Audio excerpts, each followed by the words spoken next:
Hello and welcome to today's installation of International Affairs. My name is Shamsul Pantho and I will be the host today, breaking down on whatever that is happening around the globe. Before I begin our discussion today, let me introduce my entire panelists. To my left, I have Brigadier General Shafat Ahmed Sir, who has served Bangladesh in multiple accounts and who is also a veteran as plus as a scholar. And of course, we have our SATV's geopolitical correspondent joining us from Washington, D.C., Ambassador Norman Floyd Barnes. He is, of course, going to bring us some of the news that is coming out, and it is making headlines. I want to begin the discussion with the U.S. House Representatives had passed a legislation to compel the Justice Department to release more files regarding the investigation of late convicted sex offender Jeffrey Edward Epstein. The lower chamber of Congress voted 427 to 1 on the Epstein Files Transparency Act, and it will now be sent to the Senate for signing. Of course, this comes in that Donald Trump had initially halted this investigation, but now is in an attempt to show transparency towards the Republican Party. My first question to Norman Floyd Barnes, how do you see this issue now that almost everyone wants to know and is curious about what is there more to understand about this case? Mr. Norman Floyd Barnes, your take, please. Good morning from a rainy morning here in Washington, D.C. Yes, the House has voted to release the files from the Jeffrey Epstein's tapes.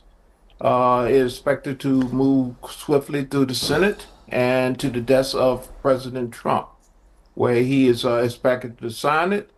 And the documents are slated. Actually, they are required to be released within 30 days. However, there's conversations. Mike Johnson is stating that unless the documents are redacted, sanitized, national security could be in jeopardy. I can let you know from looking at the internet and a lot of the conversations that a lot of names are on that list, including the Clintons and of several other prominent officials in the United States and former cabinet members. So the conversation now is basically what was going on, who was on the list, and why were they on the list, and why was this information concealed for so long? This started back with the Democrats, now it's going to the Republicans. So right now, there's a lot of question about the government involvement in this Jeffrey Epstein saga. Quite so important, given that this is an ongoing case inside the United States of America. From what I understand, is a major reputational crisis that has stemmed from this issue.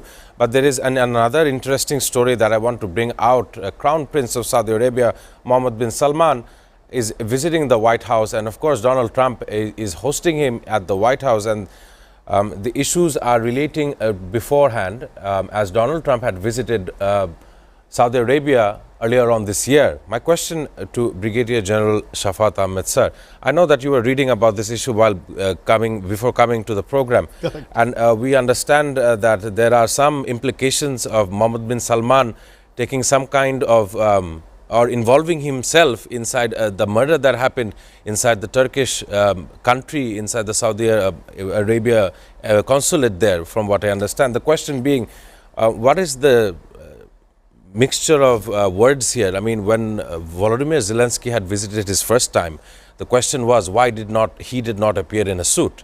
This time around, the Crown Prince has visited, and that question was completely omitted. When reporters and journalists asked Donald Trump, what is your stance on the journalist that was killed inside the Saudi Arabian consulate in Turkey? And he said things happen in a blatant defense towards the Crown Prince. I want to understand how you see these two dynamics going in.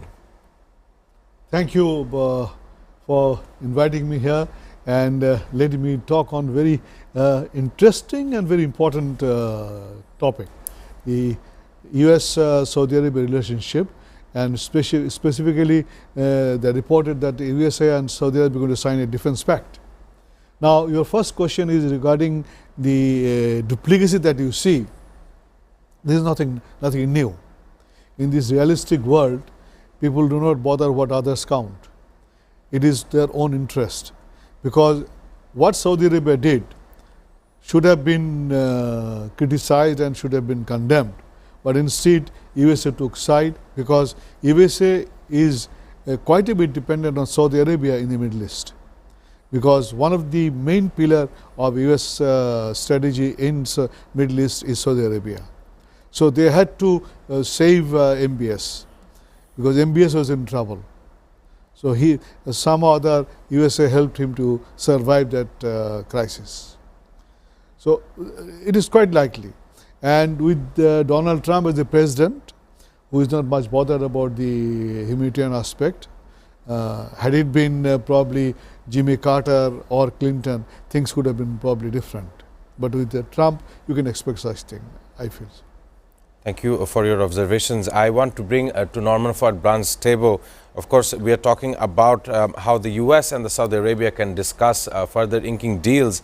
One of these include almost an investment of $600 billion, which is now going to increase the threshold to $1 trillion of investment inside the United States, and courtesy of the Saudi Arabia government. And I understand there is nuclear cooperation and a deal inking with F-35 fighter jets for Saudi Arabia. My question to Norman Floyd Barnes, how do you think that this will create a new generation of followers that will think that US and Saudi Arabia are coming towards a major non-NATO ally situation? Mr. Norman Floyd Barnes. Yes, we have just noticed that everybody has a number, and apparently the number for the U.S. is 1 trillion. This guarantee of funds and this relationship is developing as we speak, but it also solidifies that basically the United States and its non-NATO new ally, Saudi Arabia, are going to do business. In addition to the F-35 jets, they also have basically purchased 300 armored tanks from the United States that are also part of this package. I suggest before the day's out, we will hear more information about exactly what's going on. But right now, it appears that we are, the United States, have a new ally, non-NATO ally, which will give preferential treatment in terms of military and other technologies to this country. So now the United States and Saudi are partners.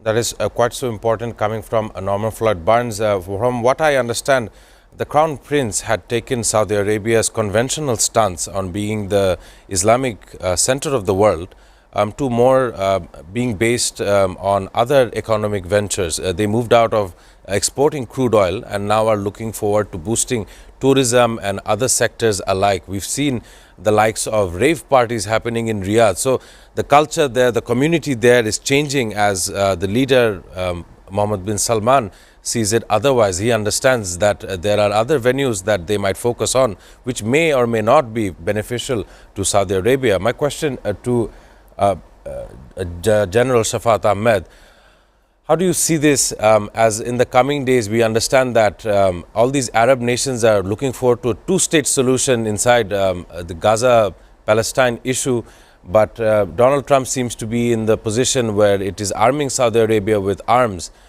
How do you think the geopolitical scenario is changing?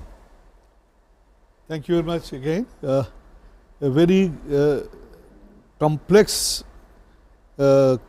situation there. It's a very, it's a sort of what do you call a wave that has been built there. Now, USA is depending on Saudi Arabia, but is Saudi Arabia really capable in any crisis? Saudi Arabia itself is dependent on others. Is dependent on Pakistan to a great extent, and there is a talk that probably Bangladesh may join with Pakistan to help Saudi armed forces. That means in any case, in case of any crisis, will Saudi Arabia be able to really militarily help to that extent? With Yemen, fine. A small country, poor country, you can say, militarily weak, you can play with them. But if it comes to other countries, say Iran or any other countries, how long can Saudi Arabia survive? That's What is the capability? They may have equipments, but will they have enough manpower? Will they have enough qualified or trained pilots to fly those F-35s? In the past, we have seen that Pakistani pilots have flown the Saudi aircrafts in the past. It is there. So, yes, on paper it's good. It's basically, I personally feel that it is basically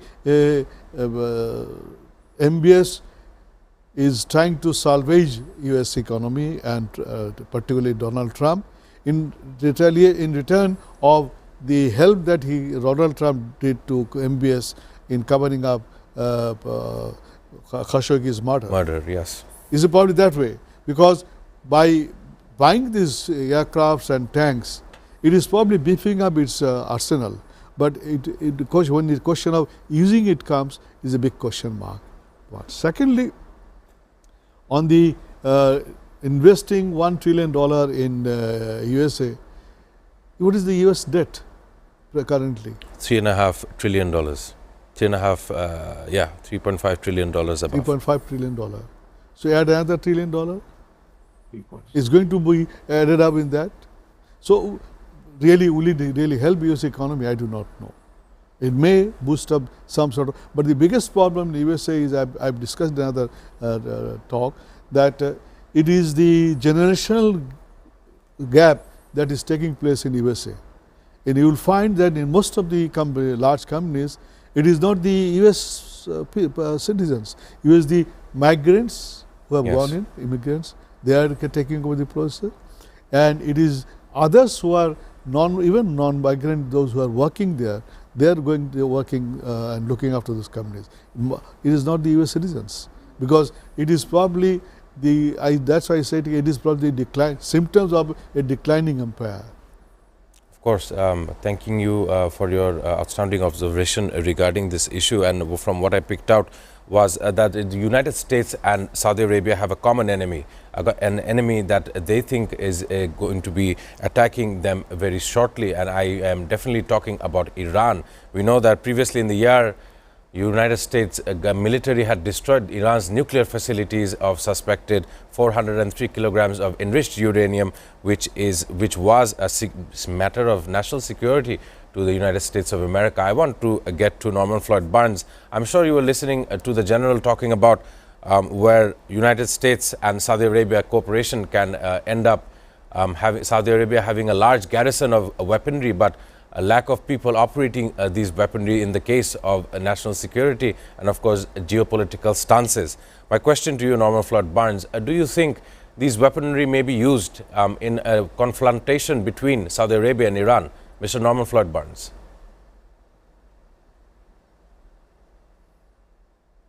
Yes, my assessment to this is that these weapons are mostly symbolic.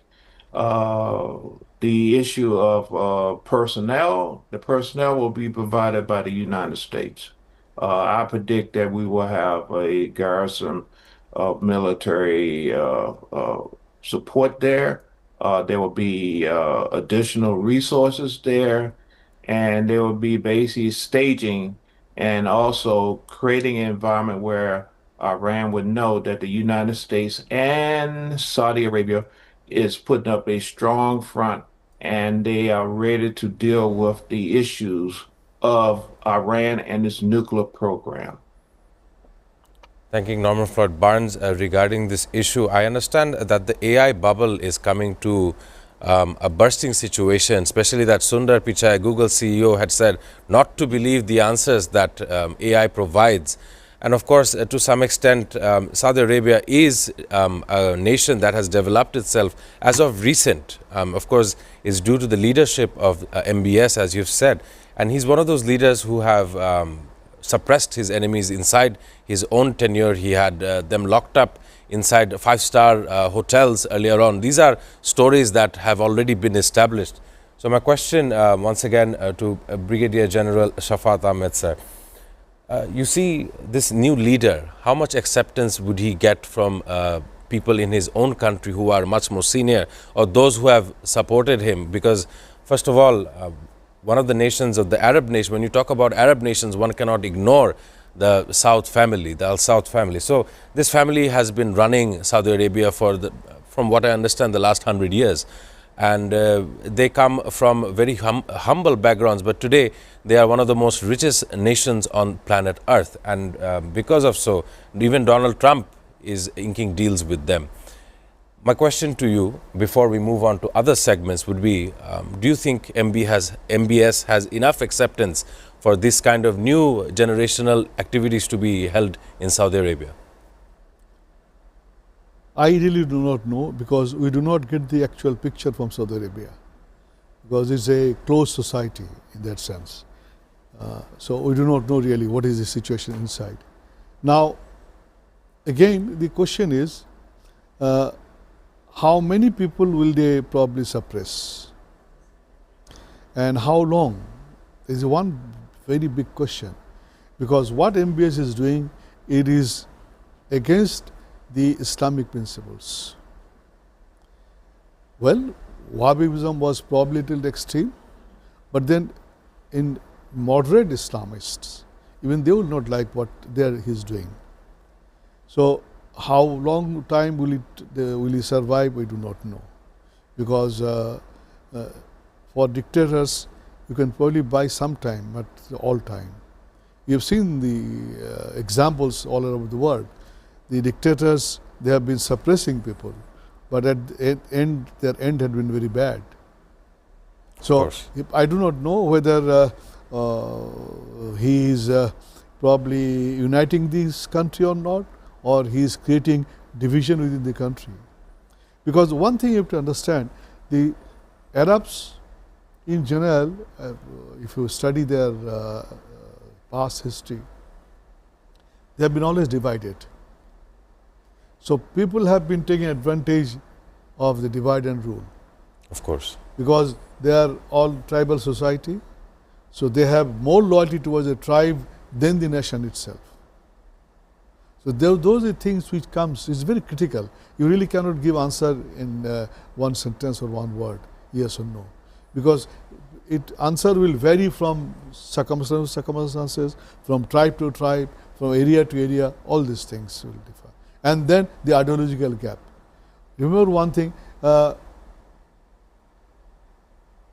historically, Iran has never been suppressed by anybody. Yes, also known as Iranians, the Persians. Yes. As a nation, as a civilization, is one of the oldest. Iranians converted to Islam. Islam did not use sword to convert people. Right. Iranians themselves converted to Islam. And Iranians had never been subjugated by anybody. So it is very difficult. You have seen how resilient the nation is. Right. So if Saudi Arabia, I do not think MBS will ever venture on that thing. Plus one thing, China had initiated, and probably they had achieved some sort of detente between Saudi Arabia and Iran. Even Imran Khan had started, it was started probably by Imran Khan when he was Prime Minister of Pakistan, and negotiating between Iran and Tehran and Riyadh. But then after probably it has been taken over by Chinese. And Chinese have been able to sort of make some reconciliation. And one thing, Iranians are not against Saudi Arabia. They are not, so I don't think there will ever be a situation where Iran will physically assault in Saudi Arabia, unless the Saudi Arabia goes and strikes in Iran. Because Iran is not aggressor anywhere. Iran took action, reacted to actions. Iran did not which is their right by their rules, to react to defend the sovereignty, of course. That's right. So one more observation that I picked out, but ladies and gentlemen, production is instructing me that we must go for a short commercial break.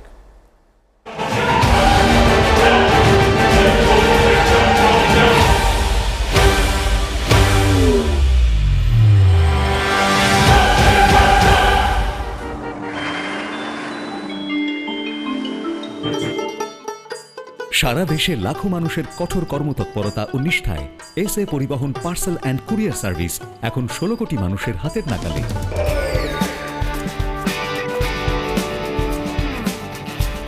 দীর্ঘ 30 বছর ধরে বিশ্বস্ততা ও দ্রুততার সাথে সেবা দেওয়ায় গ্রাহক সেবায় এখন শীর্ষে। বাংলাদেশে গ্রাহক সেবার সাফল্যের পর এসএ পরিবহন পার্সেল অ্যান্ড কুরিয়ার সার্ভিস এখন বিশ্ব বাণিজ্য কেন্দ্র সিঙ্গাপুরে। আপনার যে কোনো পণ্য সিঙ্গাপুর থেকে বাংলাদেশে বুকিংয়ের জন্য যোগাযোগ করুন। এসএ পরিবহন private limited, logistics parcel and courier service, 22 Roberts lane, Singapore 218302। Phone 0065 629 24900।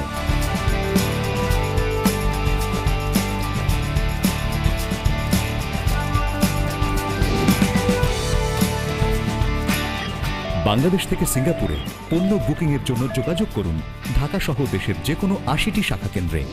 SA পরিবহন পার্সেল অ্যান্ড কুরিয়ার সার্ভিস, আপনার সেবা সব সময়। Welcome, Grand Palace Hotel, Dhaka. A majestic lobby blending timeless elegance with modern design.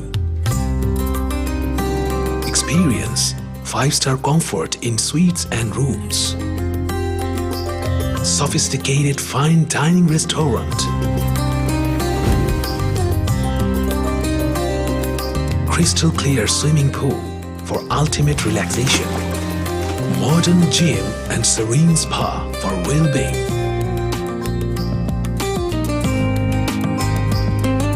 Perfect venue for corporate events, weddings and parties. Seamless and secured. Elegant and eye-catching design. Indulge, relax, discover the first 5-star chain hotels in Bangladesh. Grand Palace Hotel Dhaka, 22 Kakrail, Dhaka, Bangladesh. Welcome to Grand Club at Mirpur 10, Dhaka.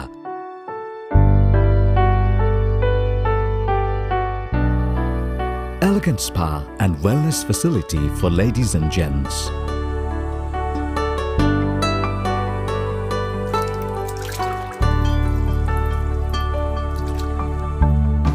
Play pool and snooker in international standard billiard zone.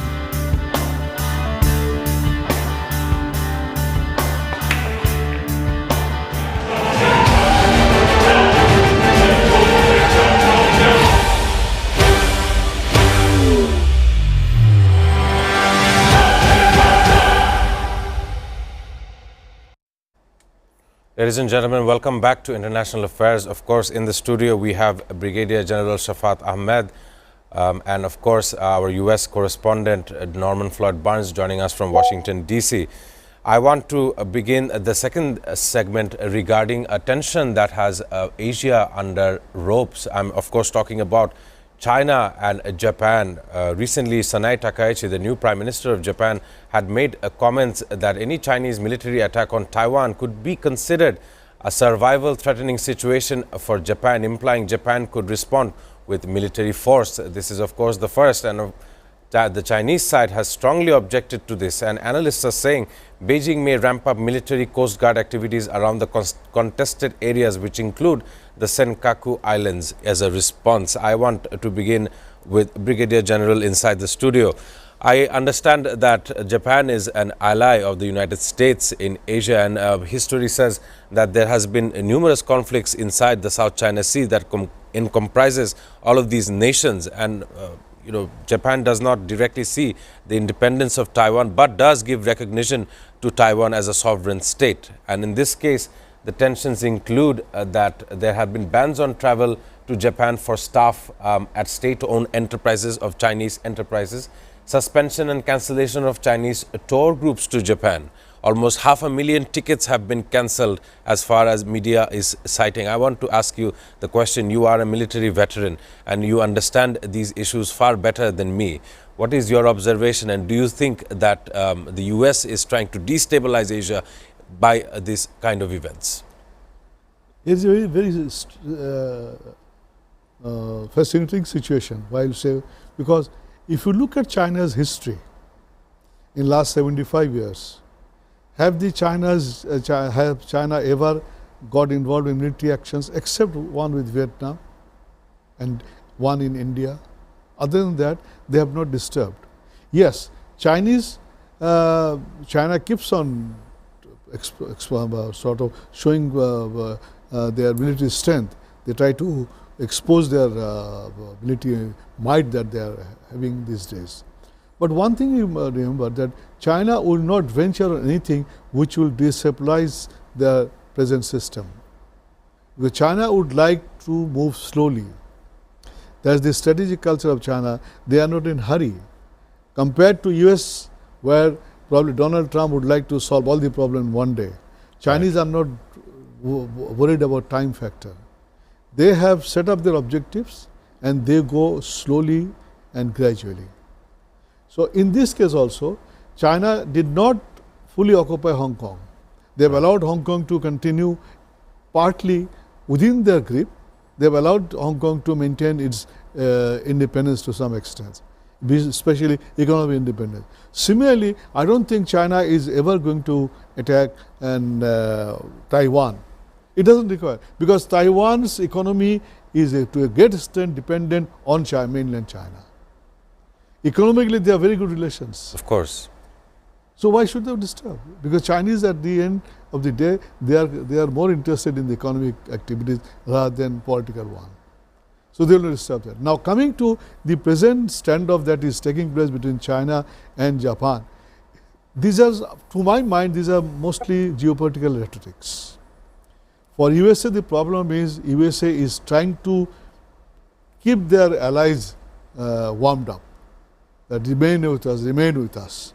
Right. Because the fear in the probably US think tanks or US elites are that probably slowly and gradually the East Asian countries will listen to what China says.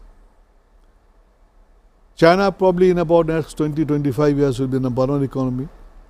Militarily probably it might take another little more time, because you see they are not making noises, but slowly and gradually they are increasing their number of aircraft carrier.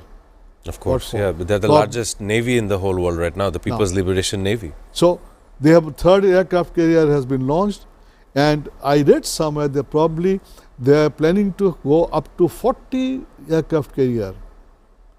That means they are going to rule all the 7 oceans that we have in the world. They slowly and gradually they are not worried of they are not worried about time factor. So they will go slow. Now, as far as these things are, these are some of the things that indicating to the Japanese that we can harm you economically. Imagine 500,000 visitors have been stopped from going to Japan. The effect that's already a huge economic takedown. It indicates USA has to come back to China because let's sit down and work out tariff. Because China has come to a stage where it is extremely difficult for anybody to outrightly say no or go against them. Of course. Because the only country with hard cash in the world today is China. And yes, China is one of those countries that often give out loans to other faltering economies. We have seen how many nations, Nigeria, Kenya, those nations have been taking Chinese loans in an attempt to rebuild their economy or build their economy as a first world nation. Of course, coming back to the story how Japan and China are not seeing eye to eye, Japan is deepening security cooperation with other countries in the region. For example, Japan and China Japan is working with Philippines, pledging in strengthening defense ties. I have a question for Norman Floyd Burns in Washington, D.C. I know that your President Donald Trump had visited Japan as a part of the Asia-Pacific Economic Corridor situation last month, and not only so, he had visited an aircraft carrier in Japan that hosted American troops alongside Sanai Takaichi, who is the first Lady Prime Minister for Japan. I want to ask you the question. You see, now there is a rift between Japan and China. And what do you think that the U.S. stance between this is? Especially that the U.S. also defends the sovereignty and the independence of Taiwan. Mr. Norman Floyd Barnes. Yes, thank you for the question. The presence in that region, the South Asia is the hottest topic right now. China's recognizing this, Russia is recognizing this. Of course, we have North Korea. We have a presence in South Korea. We have anticipated this type of activity uh, developing in the region. So we are supporting Japanese uh, independence. We have gave assurance about providing support, both militarily and intelligence wise, dealing with the issue of China in the region. And we are basically, of course, we want to reestablish our presence in the Philippines, Cebu Bay. We want to basically have a presence there. So we can basically watch and keep check on what China is doing. China, again, has no pressures. They have no deadlines. There's no timeline. They just have to be there, be in the area.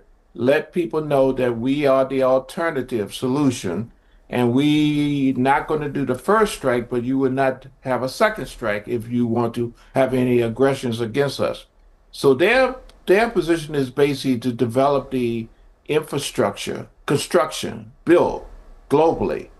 Just be around. They have the means, they have the resources.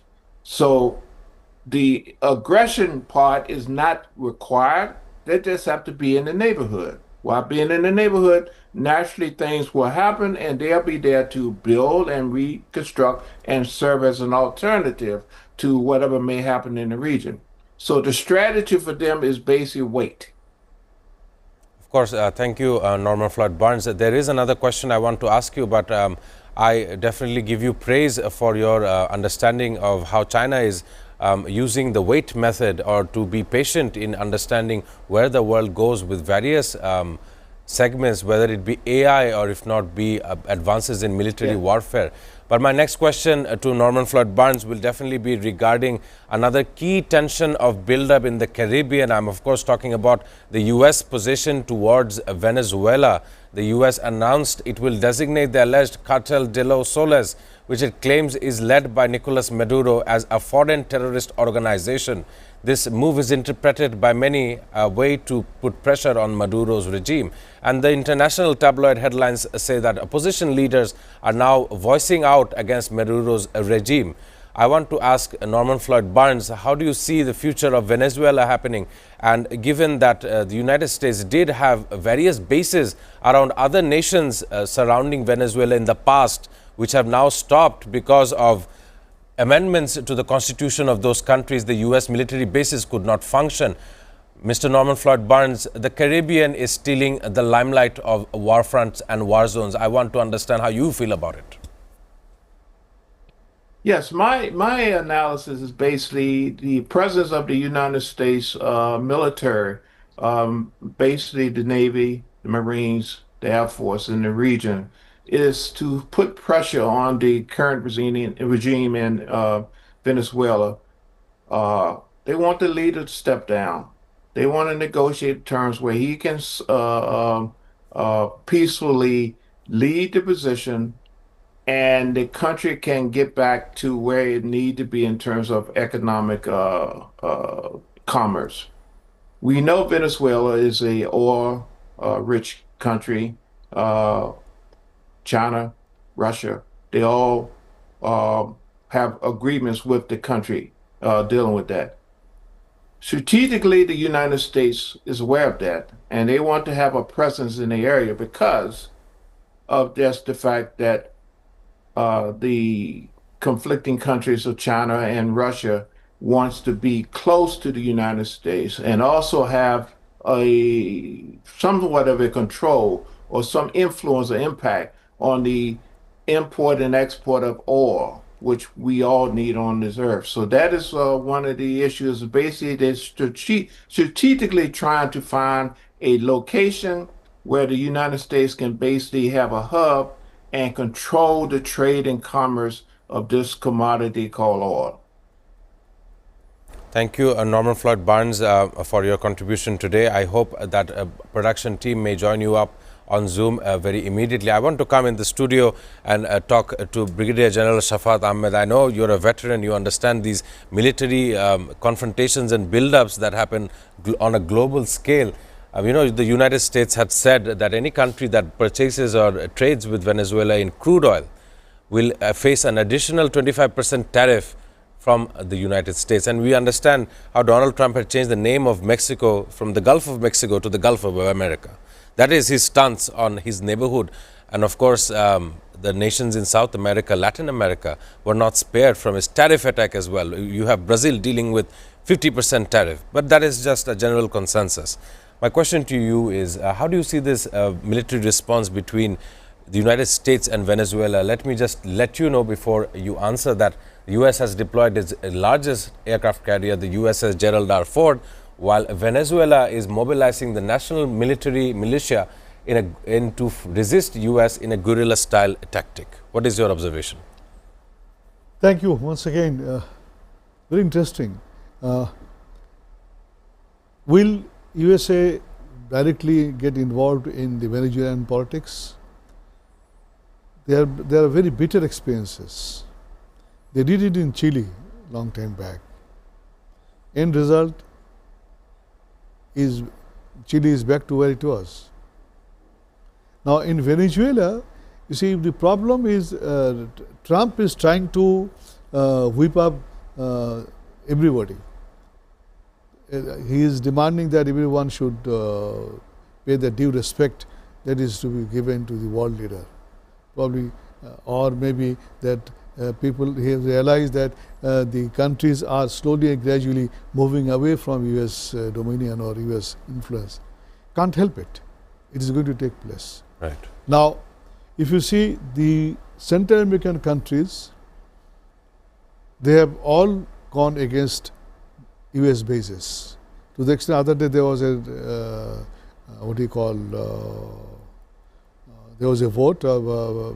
What do you call? Referendum. There was a referendum whether it is in El Salvador, isn't it? Yes, El Salvador. That whether they should have US base. It is a big no. So people The do constitution of that country had said you cannot no longer bring a US base here. They changed the constitution in order to kick the US out of the country. So that means what does it speak? That means these countries are trying to keep away themselves from the US influence. Right. Because probably US has been fiddling too much with their internal politics also. Now coming to Venezuela, because it is oil politics. Right. Now, will Trump is threatening that to impose more tariff. Those countries will not bother, because the oil that they will get from them will help them to probably counter that tariff. How long will Mr. Trump keep on going and imposing tariffs? Because that tariff is going to affect their people also at the end. Of course, yes. Because whatever is being imported, because USA is dependent on the import. Now whatever is imported, once they impose tariff, is going to affect, well, the producer country will be affected, but then at the same time, the buyer in the US market will be affected. There's an example that I want to add on here, as well as our viewers, that 50% tariff on Brazil would also include the prices of Brazilian coffee to go up for regular American consumers. So it is a real life situation. But then I don't know where we're going to end up. Because probably coffee which costs probably, I don't know how much, I've not been to US for quite some time. A coffee would probably costing about $4 or $5. It will jump up to $7, $8, $10. This has huge implications for the economy at America. So that is going to affect. So I don't know. The leaders should try to just think about it. That how will their people be affected?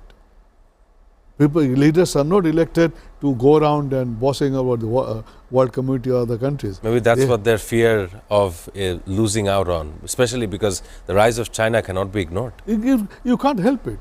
This is nature. This has happened in the past. Look at Britain. What is it now? Colonialism has gone, vanished. And probably you had a non-British Prime Minister. You may end up with another again having another non-British Prime Minister. In Scotland, the Prime Minister is a Pakistani origin. So it's a question of time. You have to, unless you realize that. That's why I say people don't learn from the history. Right. Very astounding observation from Brigadier General Shafat Ahmed. Ladies and gentlemen, we will be back before a short break.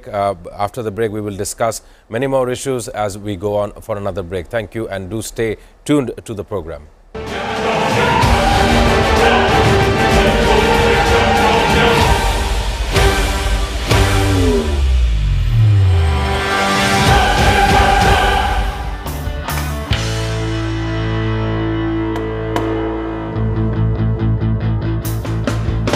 World-class gym facility with exclusive equipment for man and woman. A restaurant of delicious local and international cuisine.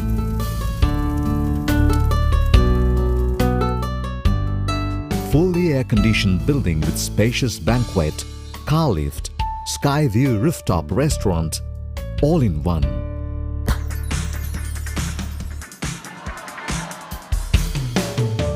Grand Club Limited, Mirpur 10, Dhaka. কি এমন জিনিস যেটা সব লোকে খায়, ছোটরা খেলে পরে কেঁদে মায়ের কাছে যায়, বৃদ্ধ লোক খেলে পরে মাথায় দেয় হাত, যুবক যুবতীরা খেলে পরে এদিক ওদিক তাকায়? ছেড়ে দে শয়তান, ছেড়ে দে, দেহ পেলে আমার মন পাবি না, ছেড়ে দে। কোন ফলের বীজ নেই বলো দেখি দাদা, বলতে না পারলে হবে তুমি গাধা। মন্দিরা চক্রবর্তী কার সাথে প্রেম করছে? আমি এখন মা হতে চলেছে।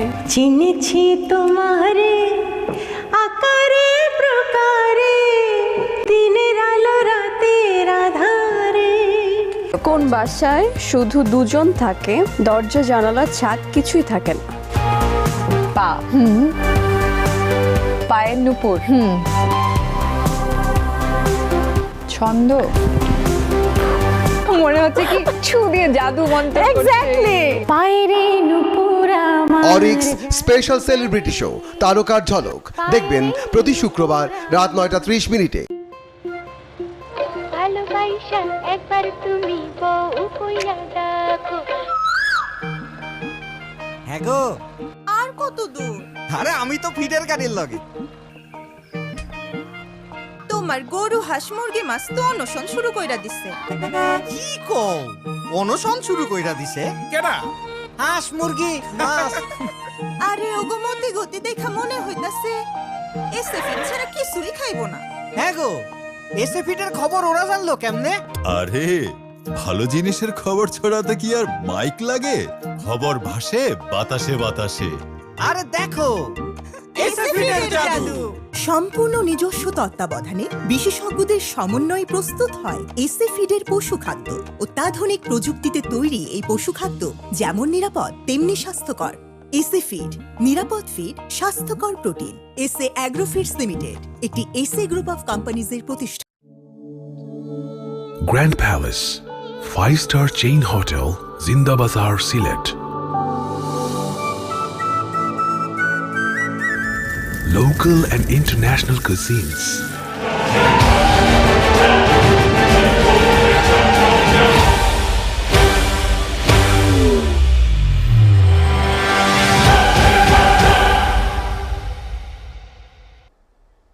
Ladies and gentlemen, welcome back to International Affairs, and we are in the last segment of the program. And of course, in the studio, we have Brigadier General Shafat Ahmed, who's a veteran and of course a scholar regarding various issues that Bangladesh is also involved in. Ladies and gentlemen, I want to bring to attention the fact that on 17th of November this month, there was a popular verdict that had made the ousted Prime Minister a fugitive hiding in India, and the stance of the last 14 or so months that have gone by ever since August 5th, how India has responded and strategically maneuvered their responses towards Bangladesh. And of course, it was cautious and a neutral response that had come out.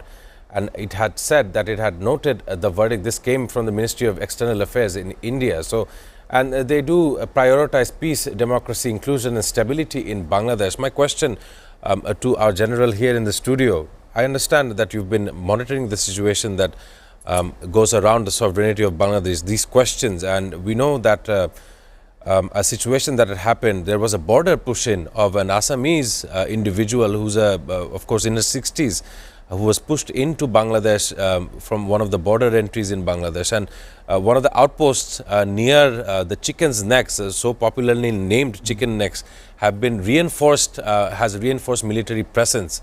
I want to understand how you feel about it, given that we are now entering a new diplomatic kind of environment with India as of recent. Thank you again. The question has two aspects. One is the verdict that was given on 17th on our ex-Prime Minister, and the second one is on the border issues that you're mentioning. Now, about the first one, India has probably realized that it's not, it is probably wastage of time for their part to deal anything with the present government, because they know that the election is taking place in February, so there will be a political government. Probably with them they will negotiate and talk. So they are keeping everything neutral. And secondly, they have probably found out that the general sentiment in Bangladesh is against the Prime Minister. The India out policy. It's not just Bangladesh, you have Maldives, you have Sri Lanka, who historically India has had strained ties. They thought that probably there may be some hesitation or their movement against the verdict. But you've seen nothing happened. Because generally people have accepted this verdict and they've liked the verdict. They've accepted that they said justice has been done probably.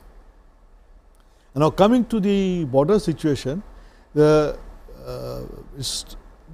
chicken neck is not only for Bangladesh, because chicken neck is also connected with the Chinese. Yes. Because it's not far from the Chinese border. The Doklam area where there was a big tension between India and China earlier on, and Chinese are already established themselves in Doklam border. They have set up that cantonment, etc. They are in Chinese way. For India, they are trying to beef up. These are not only for China, but this will also cover Bangladesh. Now, one thing, the Indo-Pakistan conflict in May and in June, Iran-Israel conflict has brought in few new things in the defense perimeter.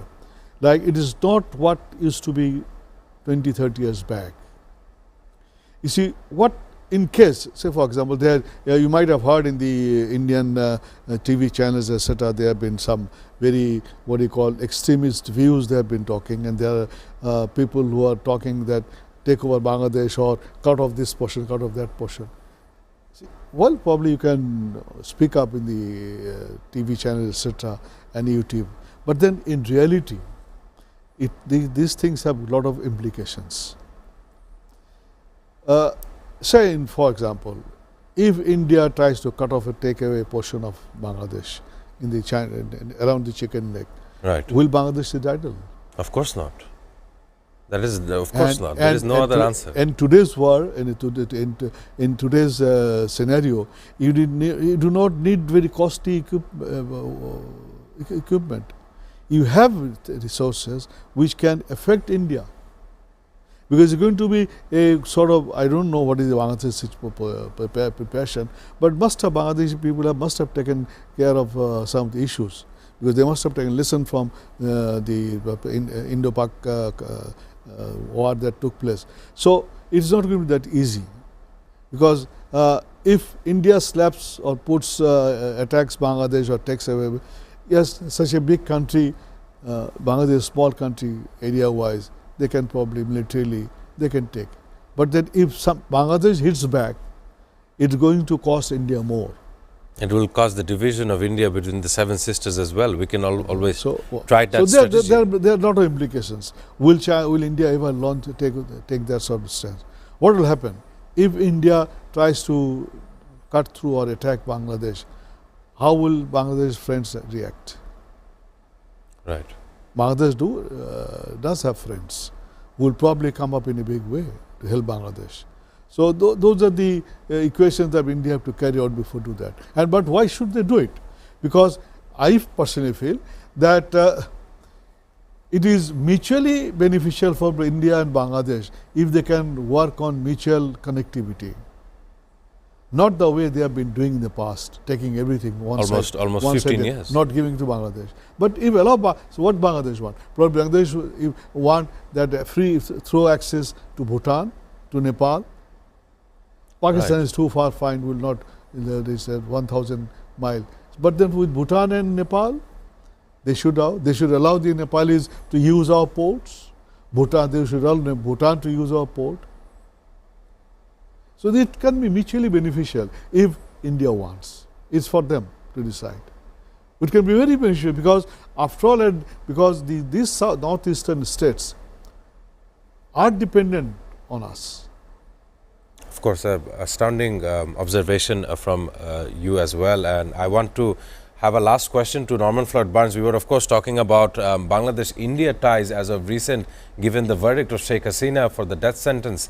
And what I understand is Brigadier General Shafat Ahmed was implying that there is a huge opportunity cost that can be foregone if we were to work together. I want to ask Norman Floyd Barnes, I know that you've been studying on South Asia issues, and I want your comment regarding whatever that's going on between India, Bangladesh, and the entire neighborhood in general. We've got Bhutan, Nepal, and China, and multiple aspirations of multiple nations that are playing out. It is not just Bangladeshi politics that influences this, it's geopolitical scene and geopolitical decision making which will carve the way to the future. Norman Floyd Barnes, what is your last analogy regarding this issue? Thank you for that question, closing question. As I mentioned before, the South Asia region is something that is developing, is expanding. All of these superpowers are focusing on how do we get our foot in the door. As I mentioned earlier, the Chinese wants to be in the area. They just want to be the alternative solution.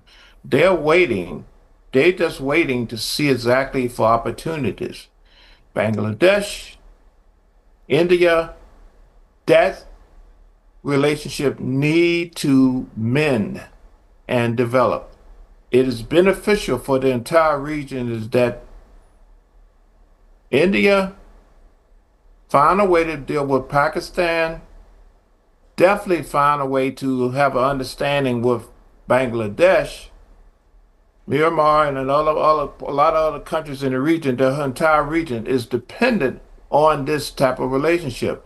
China needs to basically just be there, be an option, be available for them. So it's implied that these things are going to be worked out, and hopefully with the election, you'll have an election coming up next year, there will be a favorable opportunity to basically create a bridge between India and the region, and Bangladesh will benefit from that because of their strategic location, because of what they do. They do a lot of trade. We do a lot of manufacturing there. Is key to the region that Bangladesh engage with meaningful and positive communication with India, and also keep the door open with China. I must thank Norman Floyd Barnes for her observation regarding South Asia and geopolitical scenarios here, and of course Brigadier General Shafat Ahmed for their valuable contributions and insights for this program. Ladies and gentlemen, as I draw closer, today is November the 19th of 2025, and it is significant because it is International Men's Day, a day to celebrate men's and voice achievements and contributions, raising awareness of their well-being, and as well as Women Entrepreneurship Day, a cause-based day to support and celebrate women entrepreneurs. I must thank all my viewers for joining in today. I shall see you all tomorrow.